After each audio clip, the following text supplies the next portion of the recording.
Welcome to Kenton's videos. Enjoy the video. You start by removing as much concentrated detergent as possible.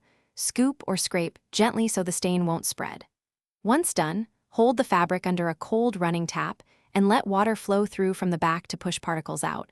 Rinsing dilutes surfactants and prevents setting.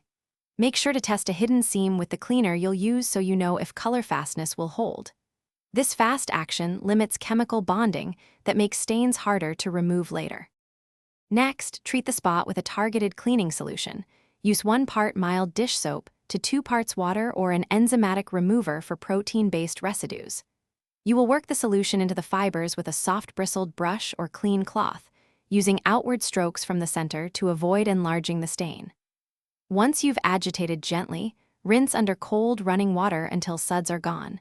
If residue persists, repeat this process once or twice. This approach lifts detergent molecules rather than driving them deeper into the fabric. Finish by rinsing thoroughly and then air drying the garment flat. Do not use heat until you are certain the stain is gone because dryers can set residues permanently.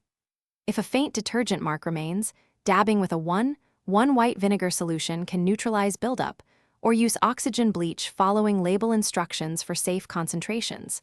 Spot test first. If you're dealing with delicate fibers, stop and consult a professional cleaner to prevent damage. This prevents common mistakes that turn a removable stain into permanent damage. Thanks for watching. Consider subscribing if we helped you.